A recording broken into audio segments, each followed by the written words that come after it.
बिस्मिल्लाहिर्रहमानिर्रहीम। अस्सलाम वालेकुम नाज़रीन, आप देख रहे हैं दिला स्टार। मैं हूँ यासिर रशीद और मेरे साथ हैं सीनियर सहाफ़ी राना मोहम्मद अजीम साहब। नाज़रीन, आज जो कौमी असम्बली का इजलास हुआ और जिसमें हुल्लड़बाजी का मुजाहरा किया गया, आज से कुछ दिन पहले चलते हैं। 11 तारीख को जब वज़ीर ख़जाना शौकत तरीन बजट इजलास से खिताब कर रहे थे और बजट तकरीर कर रहे थे, उस वक्त अपोजिशन की जानिब से हंगामा आराई की जाती रही। हुकूमत की जानिब से खामोशी इख्तियार करने की बार बार तलकीन की जाती रही, लेकिन अपोजिशन ने रवैया ये अपनाया कि सीटियां बजाते रहे, नारेबाजी करते रहे, प्ले कार्ड्स लहराते रहे। एक दर्जे को तो अगर ये एहतजाज था तो एक जमहूरी रवैये के मुताबिक एहतजाज था। आज जब इजलास था, आज इजलास में अपोजिशन लीडर कौमी असम्बली मियां मोहम्मद शहबाज शरीफ साहब खिताब कर रहे थे तो हुकूमती बेंचेस की जानिब से सीटियां बजाई जाती रही, नारे लगाए जाते रहे, चोर चोर के नारे लगाए गए। जो स्पीकर हैं उन्होंने कुछ देर के लिए इजलास को मुलतवी कर दिया। बाद में फिर इजलास का आगाज हुआ, शहबाज शरीफ साहब फिर आए, लेकिन फिर से वही रद्द अमल अपनाया गया। नौबत यहां तक आन पहुंची कि इजलास बजट की जो कॉपीज थी इजलास के दौरान वो एक दूसरे पर फेंकी जाती रही, नंगी गालियां दी जाती रही और एक दूसरे को जिम्मेदार ठहराया गया। हुकूमती बेंचेस ये कहते हैं इश्तियाल दिलाया अपोजिशन ने। अपोजिशन ये क्लेम करती है कि आज सारी की सारी हुल्लड़बाजी हुकूमती बेंचेस की जानिब से होती रही है। क्या ये वो ऐवान है जहां पर कानून साजी होती है? क्या ये वो ऐवान है जहां पर एक आम नुमाइंदा पहुंचता है, अवाम की नुमाइंदगी करता है? अगर अवाम की नुमाइंदगी ये है तो अवाम को ऐसी नुमाइंदगी नहीं चाहिए। बढ़ते हैं राना साहब की जानिब। राना साहब, आज जो हुल्लड़बाजी हुई, जो भी इसका कसूरवार है, जिसने भी इश्तियाल दिलाया हो, लेकिन ये एक वीडियो मुलाहिजा करते हैं और फिर गुफ्तगू करते हैं कि क्या ऐसी सूरत हाल ऐवान के अंदर होनी चाहिए जिसका तकद्दुस बहाल रखना चाहिए?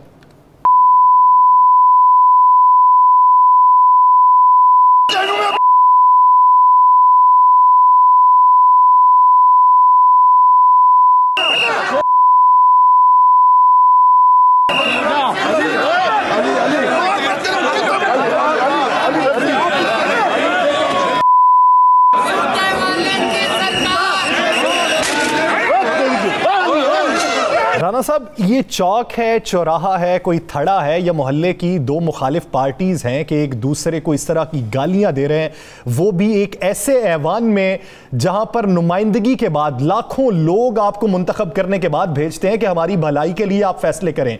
तो ऐसे हैं भलाई के फैसले? बिस्मिल्लाहिर्रहमानिर्रहीम। अस्सलातु वस्सलामु अलैका या सय्यदी या रसूल अल्लाह, अस्सलातु वस्सलामु अलैका या सय्यदी या हबीब अल्लाह। या सर, आज जो कौमी असम्बली में हुआ, हम वो गाली सुना नहीं सकते, हम दिखा सकते हैं।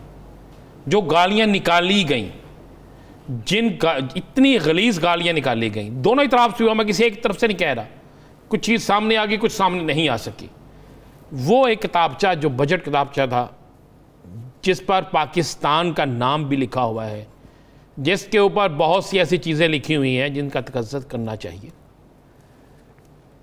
वो ईवान जिसके अंदर बैठ के हमारी किस्मत के फैसले होने हैं, इस अवाम की बात की जानी है, लोगों की भलाई की बात होनी है। आज वहां पे क्या हो रहा था? आज वहां पे गालियां निकाली जा रही थी, उस बुक को पकड़ के एक दूसरे को मारा जा रहा था। और आज कौमी असम्बली का इजलास नहीं, माजरत से मुझे पता है कि इस पर बड़ा लोग कहेंगे जनाब, हो सकता है हमें कहा जाए जनाब आपको बुला लिया जाएगा, लेकिन ये ऐसी लड़ाई तो मैंने बाटी गेट चौक में, पिंडी के राजा बाज़ार में, कराची के औरंगी में, पेशावर के तिक्का बाज़ार जहाँ तिक्के बिकते हैं, सदर बाज़ार वहाँ पे, कोयटा के जना रोड पे, मैंने वहाँ पे नहीं देखी। ये MPA थे, ये MNA हैं, ये वज़ीर हैं, ये अपोजिशन के लोग हैं, ये हुकूमत के लोग हैं, इनमें उलमाए कराम भी हैं, इनमें बड़े बड़े सियासतदान भी हैं, पढ़े लिखे लोग हैं। और गाली गलौज कैसी! कई वज़रा, आप ज़रा, मैं चाहूँगा कि शीरी मज़ारी साहिबा क्या आवाज़ें लगा रही हैं, वो भी सुन लें आप, वो भी देख लें। और लोग क्या कर रहे हैं? ये सारे वो लोग हैं जिनको हम अपना फुटेज पे चलते हैं, उस फुटेज पे चलते हैं। नाज़रीन, ये एक और वीडियो मुलाहिजा कीजिए जिसमें कौमी असम्बली के अंदर हमारे जो मुंतखब अराकीन हैं, मुअज़्ज़ज़ अराकीन हैं, जिन्हें हम मुअज़्ज़ज़ अराकीन कहते हैं, वो उस मुक़द्दस ऐवान में क्या कुछ करते रहे हैं, वो देखते हैं।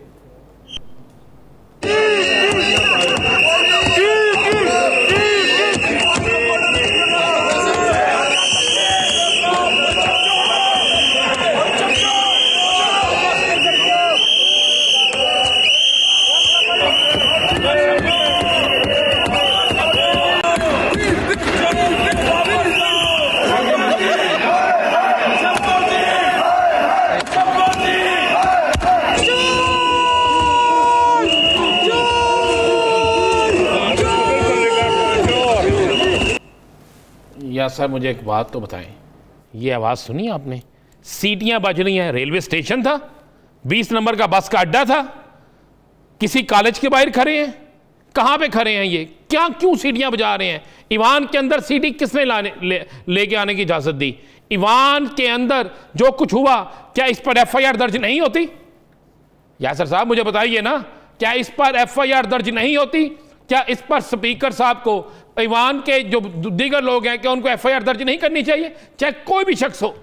ये एक आप और मैं जुलूस लेके निकले होते ना, पार्लियामेंट हाउस के बाहर एक जुलूस होता और उन जुलूस के जो लोग हैं वहां पे थोड़ी सी नारेबाजी करते, थोड़ा सा आगे आने की कोशिश करते, तो अब तक पता चलता जनाब 300 अफराद पे मुकदमा दर्ज हो गया, इतने अफराद गिरफ्तार हो गए। क्यों जनाब? 144 तो हो रही है, गालियां निकाली हैं, ये सब कुछ किया है। तो वो ईवान जिसकी हिफाजत के लिए पुलिस वहां पे मुतय्यन है, जिसकी हिफाजत के लिए वहां पे किसी को आने की इजाजत नहीं है, वो मुकद्दस ईवान जिसके हवाले से मुस्लिम लीग नून, पीपल्स पार्टी, तमाम सियासी जमातें कहती थी कि इस पार्लियामेंट को गाली निकालना, इस ईवान को गाली निकालना पाकिस्तान को गाली निकालने के बराबर है, इसके तकद्दुस को बमाल नहीं होने देंगे। तो आज क्या हुआ? आज क्या वहां पे क्या होता रहा? ये जितनी गालियां निकाली गई, जिस तरह नारेबाजी की गई, क्या ये जेब देता है? आप ये देखें ना, ये फुटेज देखें। ये इसी बात की शायद लेवरेज लेते हैं ये लोग कि अगर इधर कोई हंगामा आराई होगी, किसी को किताब भी दे मारेंगे, जिस तरह आज मलिका बुखारी जख्मी हुई हैं, तो ज़ाब्ता अखलाक तो मौजूद है, लेकिन ये अमल दरामद इन पे नहीं हो सकता। वो अमल दरामद होगा एक आम गरीब पे। क्या ये दोहरा मयार नहीं? इन पर बिल्कुल दोहरा मयार। इन पर क्यों नहीं हो सकता मुझे बताएं? पहले तो इनकी पकड़ होनी चाहिए, पहले तो इनको पकड़ना चाहिए ना यासर साहब। ये ज्यादा जिम्मेदार हैं, ये उस ईवान में बैठे हैं जिस ईवान के अंदर ये सारा कुछ हो रहा है। इनको मुंतहिब करके भेजा गया है, इनको वोट दे के भेजा गया है, फिर इनके खिलाफ कार्रवाई क्यों नहीं होनी चाहिए? अब तो ये एक सवालिया निशान है, क्या वो तमाम सियासी जमातें जिनके लोग इस वाकये में मुलव्वस हैं, क्या उन सियासी जमातों के जो जिम्मेदारान हैं इनके खिलाफ कार्रवाई करेंगे? क्या स्पीकर कौमी असेंबली इनके खिलाफ कार्रवाई करेंगे? जिम्मेदारी तो सारी की सारी स्पीकर की बनती है राना साहब। अब वो हम ले जाएं अगर पार्टी पे, मुझे एक बात तो आप वो देखें कि फवाद चौधरी साहब कहते हैं जी उन्होंने शुरू किया, हमारे जो नौजवान अरकान थे वो जरा जज्बाती हो गए। वो दूसरे कहते हैं जी गाली इन्होंने दी थी इसलिए हमने ये रद्द-ए-अमल करें कि पाकिस्तान के अंदर अगर कोई नौजवान जज्बाती होकर किसी को मारता है, किसी को गाली निकालता है, किसी का सर फाड़ देता है, किसी को उठाकर किताब मारता है, तो फिर उस पर एफआईआर नहीं दर्ज होनी चाहिए, उसके खिलाफ कोई कार्रवाई नहीं होनी चाहिए, क्योंकि वो नौजवान है, वो जज्बात में आ गया, उसको सामने शख्स ने जो है वो गाली निकाल दी थी। भाई ये सारी चीज़ें फिर ये कानून सब पे लागू करें, फिर ये सारी चीज़ें सब पे लागू करें। मैं तो समझता हूँ कि अगर ये खुदा ना खास्ता, मैं फिर वो कह रहा हूँ ये किसी और की तरफ से हुआ होता तो आप देखते अब तक तूफान कट्ठे होगा खड़ा हो जाना था, अब तक जनाब पता नहीं क्या से क्या हो जाना था। पूरी दुनिया की पार्लियामेंट के अंदर हो ऐसा ही रहा है, लेकिन मेरे मुल्क की पार्लियामेंट में तो ऐसा नहीं होना चाहिए। राना साहब इस पे मौक़िफ़ ले लेते हैं। नाज़रीन हमें इसी बीच ज्वाइन करें पाकिस्तान तहरीक इंसाफ के सीनियर रहनुमा सेनेटर एजाज चौधरी साहब। चौधरी साहब बहुत शुक्रिया आपके वक्त का। चौधरी साहब आज जिस तरह की हंगामा आराई हुई कौमी असम्बली में, अगर हम मजमूई तौर पर सूरत हाल देखें सिंध असम्बली की भी, वहाँ पर भी सीटियाँ बजाई जाती रहीं, पाकिस्तान तहरीक इंसाफ के ही बेशतर रहनुमा थे जिनकी जानिब से सीटियाँ बजाई जाती रहीं। एक बतौर फर्द जो आम माशरे का फर्द है, वो अगर किसी को मुंतखब करता है तो उसे अपना रोल मॉडल समझता है कि ये वो शख्स है जिसका शाहाना अंदाज है, पढ़ा लिखा है, गुफ्तगू अच्छी है, लोगों को अपनी जानिब माइल कर लेता है, बेहतरी के फैसले ये करेगा। अगर वो इस तरह के नमूने देखे तो फिर वो जाएगा तो किस दर पे जाएगा?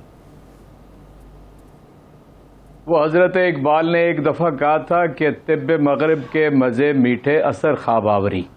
ये जो मगरबी जमहूरियत है ना, ये राना अजीम साहब ने अभी एक फ़िक्रा कहा है कि पूरी दुनिया में इस तरह होता है, लेकिन पाकिस्तान में ऐसा नहीं होना चाहिए। ख्वाहिशात तो बहुत ही नेक होनी चाहिए, लेकिन पार्लियामान जो है 1970 में कायम हुई और मैं समझता हूँ कि इसकी तारीख़ ऐसे ही वाक़यात से भरी हुई है और अपोजिशन के साथ हुकूमतों का रवैया और अपोजिशन का हुकूमत से रवैया ये इसी तरह ज़ेर बहस रहा है।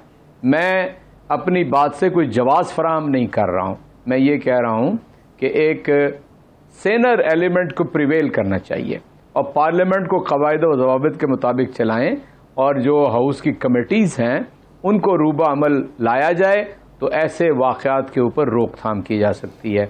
अगर आप कहें तो मैं सारी कार्रवाई भी आपको बता सकता हूं कि कहां से इसका आगाज़ हुआ, कौन कौन मजरूब हुआ और कौन कौन गालम गलोच कर रहा था, किसका माजी जो है गालियों से भरा हुआ था, क्योंकि इस वक्त ज्यादा फोकस जो है ना वो बदजुबानी और गालियों के ऊपर है। सारे लोग मुलव्वस हैं। हम सिर्फ पीटीआई को इसका इल्जाम नहीं दे रहे, हम उन तमाम लोगों को दे रहे हैं जो कुछ की वीडियो सामने आ गई, कुछ की कल तक सामने आ जाएगी। इसी तरह होगा ना, कुछ की सामने आ गई, कुछ की सामने आ जाएगी। लेकिन मुझे एक जवाब दे दें, आपने दुरुस्त कहा कि 70 साल से यही चल रहा है, तो अगले 70 साल भी फिर यही चलने दें। क्यों तब्दीली का नारा लेकर आप आए हैं? क्यों आप ये बात करके आए थे कि हम तब्दीली लाएंगे? क्यों आप कहते थे पार्लियामेंट के अंदर एक नया माहौल होगा? ये माहौल होगा, हम तो आपसे उम्मीद रखते हैं। मैं आपसे अर्ज करता हूं, अगर पहले ही रोज आप ये कह दें कि हुकूमत नाकाम हो गई है और हम वजीर आजम को पार्लियामेंट के फ्लोर के ऊपर बात नहीं करने देंगे और उनको तकरीर ना करने दी जाए, और एक दफा को छोड़ के हर मरतबा वजीर आजम के साथ यही रवैया इख्तियार किया जाए अपोजिशन की तरफ से, तो पहले तो प्राइम मिनिस्टर का सबसे ज्यादा बड़ा इस्तेहकाक तो लीडर ऑफ द हाउस का है ना, तो कभी अपोजिशन ने इस बात का एहतमाम किया कि वो करे। दूसरा मैं आपसे अर्ज करता हूं कि पार्लिमानी जमहूरियत के अंदर, यानी अगर जापान से ज्यादा पढ़ा लिखा मुल्क तो कोई नहीं है, उनसे बड़े मुदब्बर तो कहीं पैदा नहीं हुए, लेकिन सबसे ज्यादा चौधरी साहब अगर मैं एक आम फर्द, एक मिनट मेरी बात सुन लें। मैं आपसे देखें, मुझे मालूम है जो बात आप कहना चाहते हैं मेरी भी सुन लें। यानी जाहिर है मैं तो इसको कोई जवाब फराम नहीं कर रहा, दूसरी दफा कह रहा हूं, बल्कि मैं कहता हूं कि मजम्मत की जानी चाहिए ऐसे वाकयात की और ऐसी जुबान की। लेकिन हुआ क्या है, मैं आपसे अर्ज करता हूं, जो शख्स 1985 से पार्लियामेंट के अंदर है और तकरीबन मुसलसल पार्लियामेंट में रहा, लाहौर का एक रुकन असेंबली, उसने जिस दिन वजीर आजम का वोट का एतमाद था और कारकुनान तहरीक इंसाफ के पार्लियामेंट के सामने जमा थे, एक तो नून लीग ने आगे कारकुनान के अंदर घुस के प्रेस कॉन्फ्रेंस की, और फिर याद है आपको किस कदर मुगल्लजात जो थी वह बकी गई थी। असल में मैं ये कहना चाहता हूं कि जब तक यानी हर फर्द बैसियत फर्द की अपनी जिम्मेदारी पूरी नहीं करेगा, जब तक यानी आप ये तस्लीम नहीं करेंगे कि इमरान खान और पीटीआई एक लाफुल अखलाकी तौर पे ये हुकूमत है, कभी ये आपने एक फिक्रा अपोजिशन से कभी सुना कि हम तस्लीम करते हैं हुकूमत को?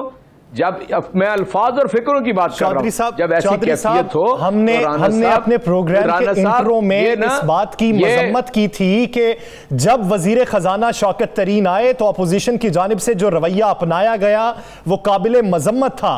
अगर पाकिस्तान तहरीक इंसाफ के कारकुनान आपको इसी अज़्म के साथ लाए हैं कि आपका रवैया दीगर जमातों से मुख्तलिफ होगा, लेकिन आपको वो वैसा ही करता देखते हैं, तो फिर जवाब क्या बचता है? मेरे भाई, मैं उसकी भी आपको कहानी सुना देता हूं। मिसाल के तौर पे स्पीकर ने बुलाया और बुला के वक्त, कवायद व ज़वाबित, कौन पहले बोलेगा कौन बाद में बोलेगा, यह तय हो गया। और फिर उसके बाद क्या हुआ, शौकत तरीन ने बिस्मिल्लाह पढ़ी है और उसके बाद आपने ईवान का माहौल देख लिया। उसके बाद दोबारा स्पीकर ने बुलाया, स्पीकर के चैम्बर के अंदर फिर तलखी हो गई वहां पे। उसके बाद स्पीकर ने अपोजिशन को अलग बुलाया, हुकूमती अरकान को अलग बुलाया। जो यानी स्पीकर का डेकोरम है उसने पूरा एहतमाम करने की कोशिश की, लेकिन आपने देखा बात का आगाज हुआ जब कोरस में पीएमएलएन के लोग गालियां दे रहे थे, बस उससे बात आगे बढ़ती गई। मैं ये किसी बात को, गलती को, गाली को जवाब फराम नहीं कर रहा, मैं साथ साथ कह रहा हूं, लेकिन मैं ये भी कहना चाहता हूं कि जी असल में मेरे घर में जो बच्चे टीवी देख रहे हैं, जिन्होंने सुबह से लेकर अब तक देखा, जो वो लोग जो घरों में बैठे हैं इस तवक्को से, इस उम्मीद से कि इस बजट से हमें बड़ा कुछ मिलना है, पार्लियामेंट के अंदर हमारी तकदीर का फैसला होना है, तो आज का किसने किया या किसी ने नहीं किया, मैं इसका नहीं बात करता, सब नहीं किया। जिसने भी किया कि आज के पार्लियामेंट की इस कार्रवाई को देखने के बाद इस जमहूरियत से और इन अरकान असम्बली से क्या हमारे नौजवानों का, बच्चों का, घर में बैठी खवातीन का एतमाद नहीं उठ गया? देखिए, मैं आपसे अर्ज करता हूं, इस पर कोई शक नहीं है कि इससे बहुत बड़ी ठेस पहुंची है और एतमाद को, लेकिन अली नवाज ने बाहर आके प्रेस का सामना करके अपने जो भी उसका रवैया था उस गलती को तस्लीम कर लिया।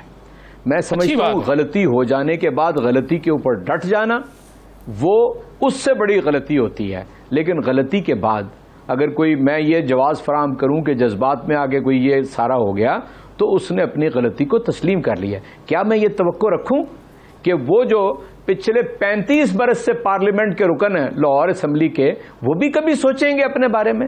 जो कोरस में गालियां दे रहे थे वो भी कभी सोचेंगे? आए ना, अली नवाज के पास तो इतनी यानी अल्लाह ताला ने उसको ये हिदायत दे दी कि उसने अपनी गलती का एतराफ कर लिया। बाकियों को भी राना साहब मैदान में लाएं, किसी को फोन करके पूछें कि क्या अली नवाज अवान की तरह आपने भी अपनी गलती तस्लीम कर ली है?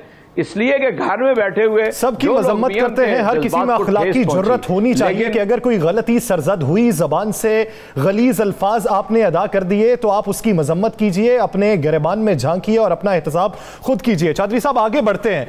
ऐसे वक्त में कि जब आपने इलेक्टोरल रिफॉर्म्स पर बात करनी है, ऐसे वक्त में जब बजट भी पास करवाना है, बजट इंशाल्लाह आपका पास भी हो जाएगा, लेकिन आने वाले दिनों में आपको अपोजिशन की कुछ मुशावरत दरकार होगी।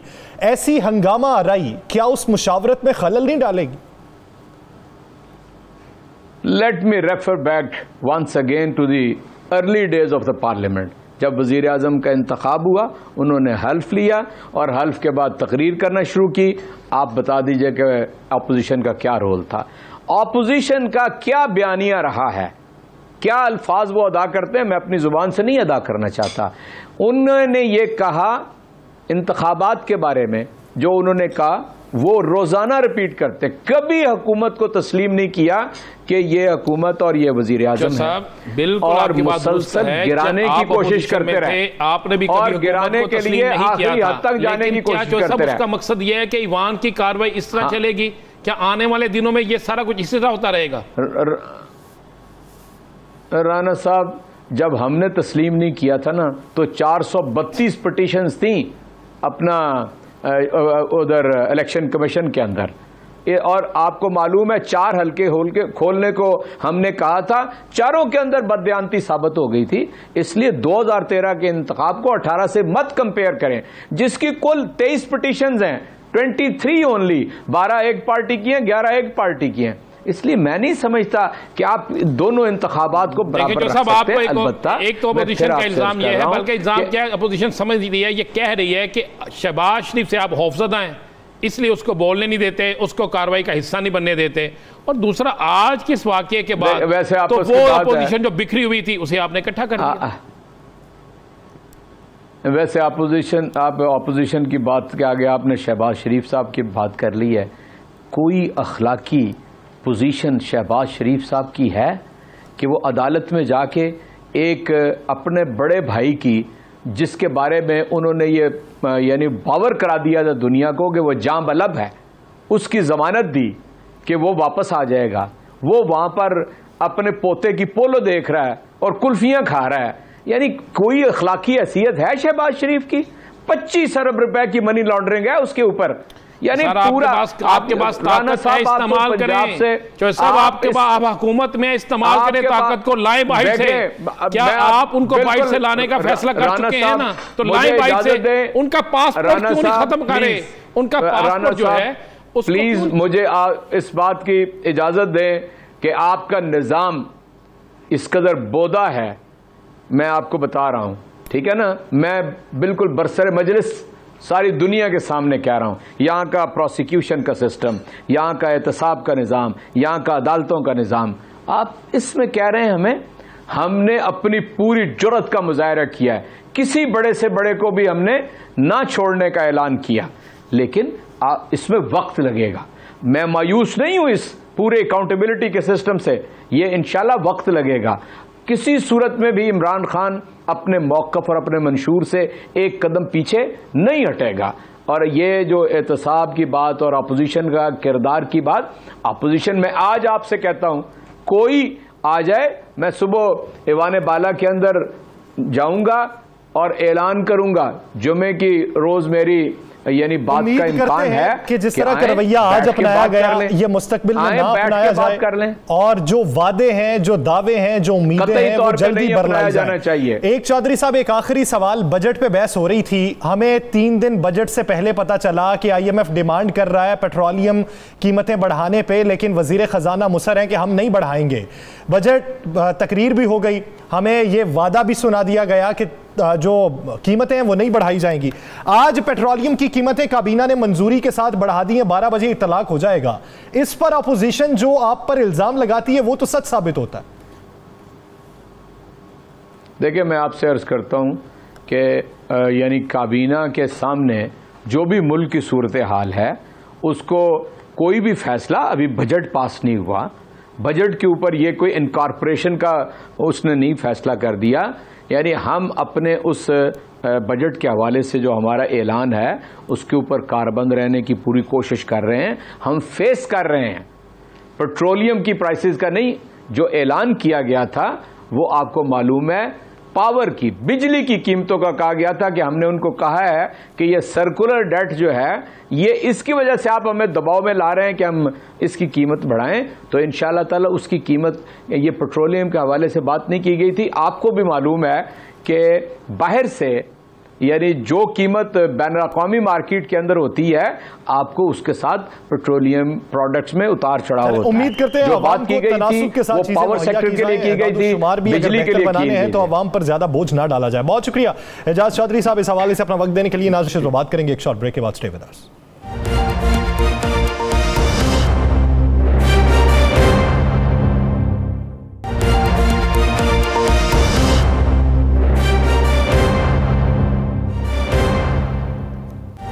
Welcome back. नाज़रीन, आज से 1-2 हफ्ते पीछे चले जाएं तो पाकिस्तान मुस्लिम लीग नून के रहनुमाओं से जब ये पूछा जाता था कि आप जहांगीर खान तरीन ग्रुप से राब्ता करेंगे, उनको मनाएंगे, उनको अपनी तरफ लेके आएंगे, उन्हें तोड़ेंगे, तो वो ये कहते थे हमें राब्ता करने की ज़रूरत नहीं है। तो ज़राए अब क्या बताते हैं, क्या कोई राब्ता हुआ है? उस राब्ते में ऑफ़र क्या की गई थी? उस ऑफ़र के बदले में जहांगीर खान तरीन ग्रुप ने जवाब क्या दिया? किस अहम रहनुमा ने रोल अपनाया है? इस पूरे मंजरनामे पर बात करेंगे। राना साहब की तरफ रुख करते हैं। राना साहब, बजट इजलास से कबल क्या किसी ने राब्ता किया? अगर राब्ता किया तो वो टास्क किसकी जानिब से सौंपा गया था? मरियम नवाज साहिबा की जानिब से या शहबाज शरीफ साहब की जानिब से? किसी ने फैसला किया?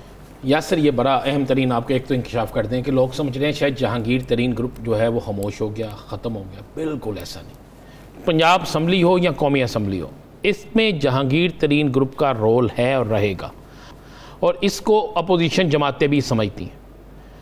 पंजाब के बजट से चंद दिन पहले मियाँ नवाज शरीफ की हदायत पर जहांगीर तरीन ग्रुप के चंद एक अफराद से राब्ते किए जाते हैं। उन राब्तों के बाद उनको ये कायल करने की कोशिश की जाती है कि सियासी फ़ज़ा बनाएं और आप इस तरह करें कि आप पार्लियामानी पार्टी का इजलास जो एक दिन पहले होता है बजट से, आप उसका बाइकआउट कर दें। ये पंजाब का, और उसका बाइकआउट करें, उसमें आपके वज़रा ना जाए। बाइकआउट इस तरह करें कि आप कहें जी पहले हमें ये बताया जाए हमारे मुतालबात, हमारी तरक्याती स्कीमें, फ़लाँ फ़लाँ फ़लाँ, ये बहाना करें। उसके बाद जिस दिन इजलास होगा उस दिन भी आप गैर हाज़िर रहें या आप अपना खामोश एहतजाज रिकॉर्ड करें। अच्छा, ये पूरी प्लानिंग हो रही है। इस प्लानिंग के पीछे मुस्लिम लीग नून खड़ी है। कुछ लोगों को कायल करने की कोशिश की जाती है मॉडल टाउन में। या सर, मैं आज किसी मीडिया को नहीं पता था, मॉडल टाउन में पार्लियामानी पार्टी के इजलास से एक दिन पहले जहांगीर तरीन ग्रुप का इजलास होता है मॉडल टाउन में एक रहायशगाह पे।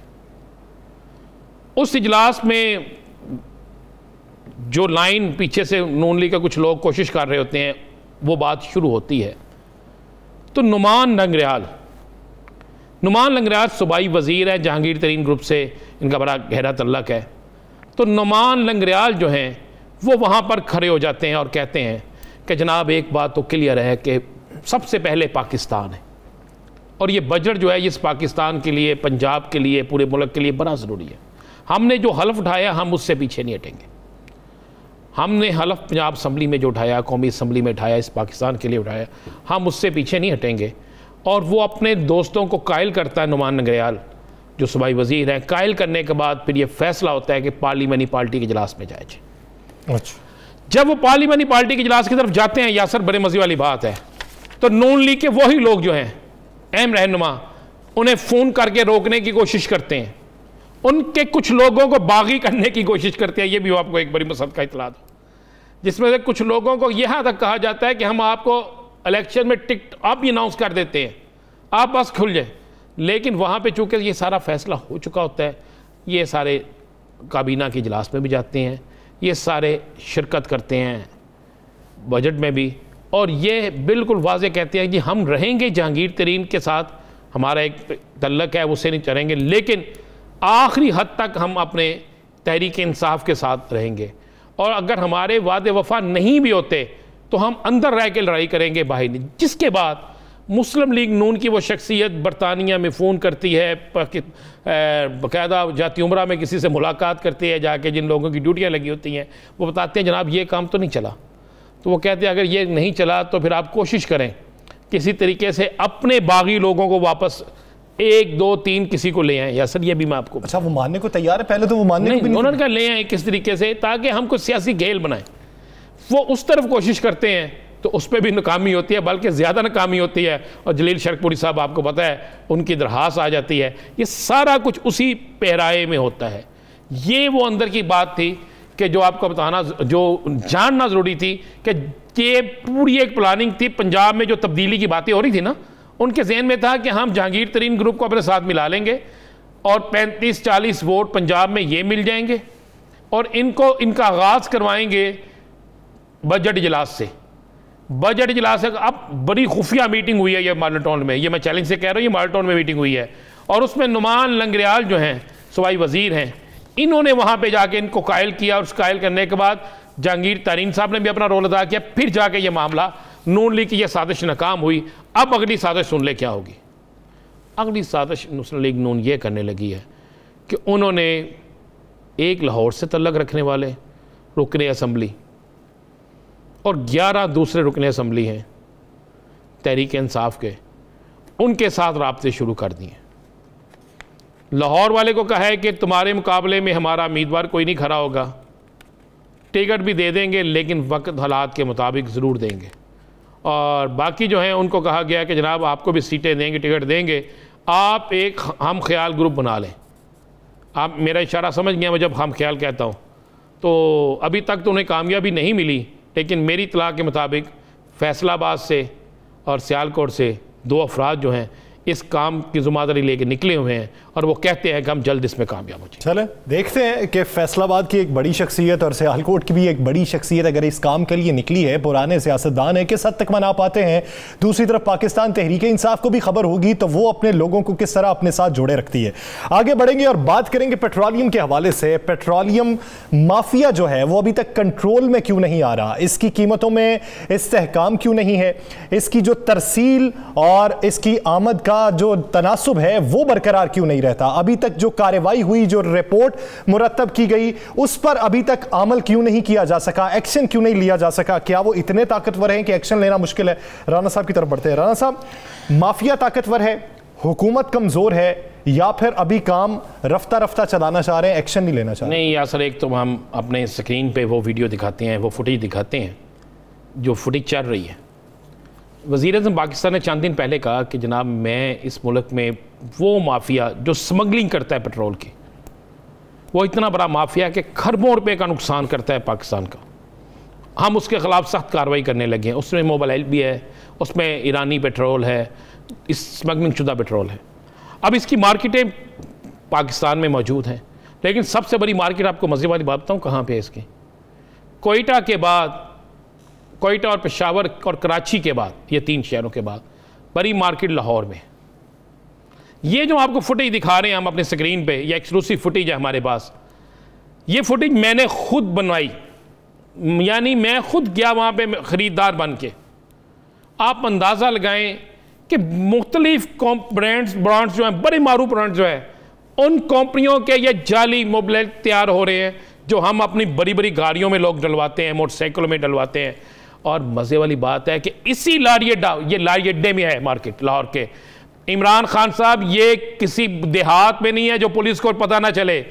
वज़ीर-ए-आज़म साहब, ये किसी ऐसे इलाके में नहीं है जहां पता ना चले कराची में हम कह सकते हैं सिंध हुकूमत है वो नहीं पकड़ सकती जी, वहां पे कई पुलिस अफसरान के खिलाफ भी आया कि उन्होंने तेल स्मगलिंग शुद्ध तेल रखा होता है ज़ेरे ज़मीन टैंकर बना के, चले नहीं वो पकड़ सके। रिपोर्ट्स तो आपके पास आ गई। ये तो लाहौर शहर है और ये लाहौर का इलाका लारी अड्डा है, जिसको थाना भी वही लगता है, एसपी सिटी लगता है, एसएसपी लाहौर लगता है। कोई शक नहीं कि सीसीपी लाहौर डेड ऑनेस्ट आदमी है, कोई शक नहीं कि डीआईजी लाहौर डेड ऑनेस्ट आदमी है। लेकिन ये हो क्या रहा है कि वज़ीर आज़म एक तरफ ऐलान करते हैं कि इस माफिया को पकड़ लेंगे और रोज़ाना करोड़ों रुपए का स्मगलिंग शुदा तेल वहाँ आता है, मुख्तलिफ महकमे अपना हिस्सा लेते हैं, पुलिस वहाँ निगरानी करती है, वहाँ पे ये तेल बिकता है, पूरे पाकिस्तान में जाता है, मोबाइल बिकता है। ज़रा आप देखें तो सही स्क्रीन पे ये डब्बे आपको नज़र आएंगे, ये वो है यासर जो आप भी अपनी बाइक पे या गाड़ी में डलवाते होंगे, मोबाइल में भी जो पेट्रोल इस्तेमाल करते हैं। अब हो क्या रहा है कि ये माफिया जब पेट्रोल महंगा हो या सस्ता हो, ये माफिया बाकायदा पेट्रोल पंपों पर इस पेट्रोल को पहुँचाता है, ये ही मोबाइल वहाँ पे पहुँचता है दुकानों पे और बिक रहा है, और पुलिस और दीगर अदारे सिर्फ खामोश तमाशे ही बने हुए हैं।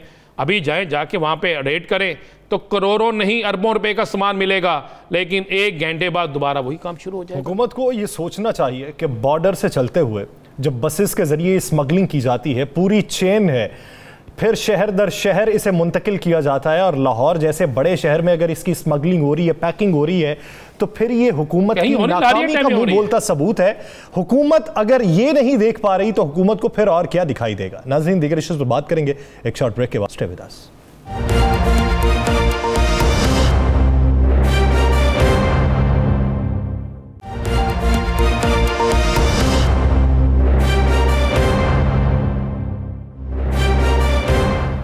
Welcome back. नाज़रीन, फाशिस्ट मोदी सरकार जो है मुसलमानों पर इंतहाई जुल्म ढा रही है। कश्मीरी अभी भी सोपोर के वाक़े को नहीं भूले। लंदन में G7 ममालिक का जो इजलास है उसके बाहर मुजाहिरा किया गया और भारतीय सरकार को नवाजा गया है उन अल्फाज से कि जिसकी वो हकदार है। उसे कहा गया कि तुमने जो जुल्म सितम किया, दुनिया के सबसे बड़े कसाब तुम हो। नया जो हालिया वाकया पेश आया है, दिल्ली के अंदर एक वाकया पेश आया, इंतहा पसंदों ने एक खानदान को ज़दोकोब किया, तशद्दुद का निशाना बनाया, लहूलुहान कर दिया, बच्चे डरते रहे। गाजियाबाद में, ये उत्तर प्रदेश का एक ज़िला है गाजियाबाद, वहाँ पर एक बुजुर्ग की दाढ़ी मूंड दी, उस पर तशद्दुद किया। मुसलमानों का कसूर क्या है, क्या मुसलमान होना? राना साहब, ये जुल्मो बर्बरियत, इंतहा पसंदी कब रुकेगी? मुआशरा तब्दील कब होगा? इंसानियत कब परवान चढ़ेगी? आप जब इंसानियत का लफ्ज़ इस्तेमाल करते हैं तो ये मोदी जो है वो इंसानियत का लफ्ज़ उसके लिए अच्छा नहीं लगता, वो दरिंदा है, उसके लिए दरिंदगी का लफ्ज़ अच्छा लगता है। आप गौर देखें, इस फुटेज को देखें, ये एक मुसलमान ख़ानदान की फुटेज है जो दिल्ली में रहता है, और इस ख़ानदान के 14 अफराद को, जिसमें मासूम बच्चे, बच्चियाँ, ज़ईफ़ औरतें शामिल हैं, दाढ़ी रखे हुए बेचारे, सुन्नत के मुताबिक दाढ़ी रखी हुई इन शामिल हैं। इनको कहा गया कि आप पाकिस्तानी चैनल अपने घर में देखते हैं वे डिश के जरिए। उन्होंने कहा जी आके चेक कर लें, हमारे घर में तो डिश लगी नहीं हुई। नहीं, आपका पाकिस्तान से कोई ना कोई तल्लक है, आपने जो कपड़े पहने उसमें सब्ज़ रंग क्यों है? इस बात पर इतना तशद्दुद का निशाना बनाया, इतना तशद्दुद का निशाना बनाया, और ये रा के जो एजेंट है ना, ये सारी रा ही है, ये जो RSS, ये रा ही है। इन RSS के गुंडे थे, मुकामी पुलिस थी, साथ वर्दी में थे, घर से बाहर निकाल के मारते रहे। उन मासूम बच्चों को देखे, छोटे छोटे बच्चे जो हैं बेचारों, उनको पता भी नहीं होगा इस चीज़ का। और ये वहाँ की वो फैमिली है जो जद्दी पुश्ती वहाँ पर रहती है। पूरा इलाका खौफ में आ गया, लोगों को कहा गया कि घरों से बाहर कोई ना निकले, जो इनको छुड़ाने के लिए आएगा हम उसे भी मारेंगे। अब ये मासूम बच्चे देखें, वो पीछे बैठे, आपको तस्वीर में बच्चे नजर आ रहे हैं, उनको देखें, वो बेचारे, ये माँ, बहन, बेटी, बहू, सबको मारा गया। इनको भी इल्ज़ाम ये लगाया गया, एक तो आप मुसलमान हैं, हाँ वो मुसलमान हैं अल्हम्दुलिल्लाह, और दूसरा कहा गया कि आपके घर में चैनल देखा जाता है पाकिस्तान। भाई अगर देखा भी जाता तो ये कौन सा जुर्म था?